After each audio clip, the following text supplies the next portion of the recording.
বিএনপির ভারপ্রাপ্ত চেয়ারম্যান তারেক রহমানের নির্দেশনায় বায়েজিদ থানা বিএনপির সাবেক সাধারণ সম্পাদক আব্দুল কাদের জসিমের নেতৃত্বে চট্টগ্রাম ৮ আসনের আওতাধীন অক্সিজেন এলাকার জনসংযোগ র্যালি অনুষ্ঠিত হয়েছে। আমাদের দলের ভারপ্রাপ্ত চেয়ারম্যান তারেক রহমানকে বায়েজিদ থানা বিএনপির পক্ষ থেকে ৬১তম জন্মদিনের শুভেচ্ছা ও অভিনন্দন জানাচ্ছি।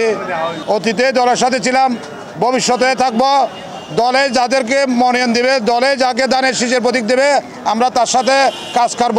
ব্যক্তির কোনো আমাদের কাছে দ্বন্দ্ব নেই, দল যে মনোনয়ন করবে এর সাথে আমরা কাজ করব। এই সময় উপস্থিত আছেন চট্টগ্রাম মহানগর বিএনপির সাবেক সহসাধারণ সম্পাদক আলহাজ জিএম আইয়ুব খান, মহানগর বিএনপির সাবেক সদস্য আব্দুর রহিম, 5 নম্বর ওয়ার্ড বিএনপির সাবেক সভাপতি মোহাম্মদ ইলিয়াস ও সাবেক সাধারণ সম্পাদক SM আবুল কালাম।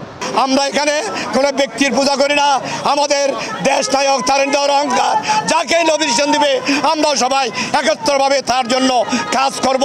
বাংলাদেশ জাতীয় দলের অহংকার তারেক রহমানের নির্দেশনায় আজকের এই গণসংযোগ। বাংলাদেশ জাতীয়তাবাদী দলের মনোনীত প্রার্থী যিনি, তার পক্ষে আমরা দানের শীষে ভোট দেওয়ার জন্য প্রত্যেককে অনুরোধ করব এবং আমরা নিজেরাও উদ্বুদ্ধ হব ভোট দেওয়ার জন্য।